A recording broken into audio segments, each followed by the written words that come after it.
ಎಲ್ರಿಗೂ ನಮಸ್ಕಾರ. Welcome to Kannada Guruji YouTube channel. ಇಂದಿನ ವಿಡಿಯೋದಲ್ಲಿ ನೋಡಿದಂತೆ ನಿಮಗೆ ವಸತಿ ಶಾಲೆಗಳಿಗೆ ನಿಮ್ಮ ಮಕ್ಕಳನ್ನ 6ನೇ ತರಗತಿ ಸೇರಿಸಲು ಅರ್ಜಿ ಸಲ್ಲಿಸುವ ಲಿಂಕ್ ಮತ್ತು ಅರ್ಜಿ ಸಲ್ಲಿಸುವ ಮಾಹಿತಿ ಕೊಟ್ಟಿದ್ದೆ. ಈಗ ನೋಡ್ತಾ ಇರ್ಬೋದು ನೀವು ಯಾವ್ಯಾವ ಸ್ಕೂಲಲ್ಲಿ ಎಷ್ಟೆಷ್ಟು ಸೀಟ್ಗಳಿದೆ ಅಂತಂತಂದು ಒಂದು ಚಿಕ್ಕ ಮಾಹಿತಿಯನ್ನು ನೋಡ್ತಾ ಇದ್ದೀನಿ.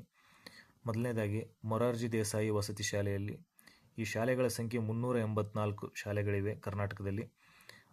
50 ಪ್ರತಿ ಶಾಲೆಗೆ 50 ಜನ ಸೀಟ್ ಇದೆ. 6th ಸ್ಟ್ಯಾಂಡರ್ಡ್ಗೆ 6ನೇ ತರಗತಿಗೆ 50 ಸೀಟ್ ಇದೆ. ಒಟ್ಟು ಸೀಟ್ ಅವೈಲೇಬಲ್ ಎಷ್ಟಾಗುತ್ತೆ ಅಂದರೆ 19,340 ಸೀಟ್ಗಳಿವೆ. ಓಕೆ, ಮೊರಾರ್ಜಿ ದೇಸಾಯಿ ಶಾಲೆಗೆ ಸೇರಿಸ್ಬೇಕಂದ್ರೆ 19,340 ಸೀಟ್ ಇದೆ. ಕಿತ್ತೂರು ರಾಣಿ ಚೆನ್ನಮ್ಮ ಶಾಲೆಗೆ ಸೇರಿಸ್ಬೇಕಾದ್ರೆ 159 ಶಾಲೆಗಳಿವೆ. ಒಂದು ತರಗತಿಗೆ 50 ರಂಗೆ ಆದರೆ 7,980 ಸೀಟ್ ಇದೆ. ಸೊ ಡಾಕ್ಟರ್ BR ಅಂಬೇಡ್ಕರ್ ವಸತಿ ಶಾಲೆಗೆ 6,310 ಸೀಟ್ ಇದೆ. ಶ್ರೀಮತಿ ಇಂದಿರಾ ಗಾಂಧಿ ವಸತಿ ಶಾಲೆಯಲ್ಲಿ 4,800 ಸೀಟ್ ಇದೆ. ಮಾಸ್ತಿ ವೆಂಕಟೇಶ್ ಅಯ್ಯಂಗಾರ್ ವಸತಿ ಶಾಲೆಯಲ್ಲಿ ಕೇವಲ ಒಂದೇ ಶಾಲೆ ಇರೋದರಿಂದ 50 ಸೀಟ್ ಮಾತ್ರ ಇದೆ. ಅಲೆಮಾರಿ ವಸತಿ ಶಾಲೆ 3 ಶಾಲೆ ಇರೋದರಿಂದ 150 ಸೀಟ್ ಇದೆ. ಸಂಗೊಳ್ಳಿ ರಾಯಣ್ಣ ವಸತಿ ಶಾಲೆ ಒಂದೇ ಶಾಲೆ ಇರೋದರಿಂದ 50 ಸೀಟ್ ಇದೆ. ಕಬೀರಣ್ಣ ವಸತಿ ಶಾಲೆ ಒಂದೇ ಶಾಲೆ ಇರೋದರಿಂದ ಅದರಲ್ಲೂ 50 ಸೀಟ್ ಇದೆ. ಗಾಂಧಿ ತತ್ವ ಶಾಲೆ 120 ಸೀಟ್ ಇದೆ. ಶಿಕ್ಷಣ ಇಲಾಖೆಯಿಂದ ವರ್ಗಾವಣೆಗೊಂಡ ವಸತಿ ಶಾಲೆಯಲ್ಲಿ 1200 ಸೀಟ್ ಇದೆ.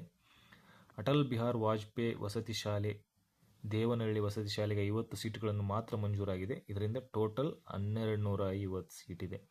ಶ್ರೀನಾರಾಯಣ ಗುರು ವಸತಿ ಶಾಲೆಯಲ್ಲಿ 200 ಸೀಟ್ ಇದೆ. ಟೋಟಲ್ 817 ವಸತಿ ಶಾಲೆಗಳಿವೆ ಕರ್ನಾಟಕದಲ್ಲಿ. 41,500 ಸೀಟ್ಗಳು ಇದೆ ಟೋಟಲ್ ಆಗಿ. ಇದರಲ್ಲಿ ಯಾವುದೇ ರಿಸರ್ವೇಷನ್ ಇರದೇ ಇರೋ ಸೀಟ್ಗಳು 20,750 ಸೀಟ್ಗಳು. ಸೊ ನಿಮ್ಮ ಮಕ್ಕಳಿಗೆ ಇದೊಂದು ಸದಾವಕಾಶ.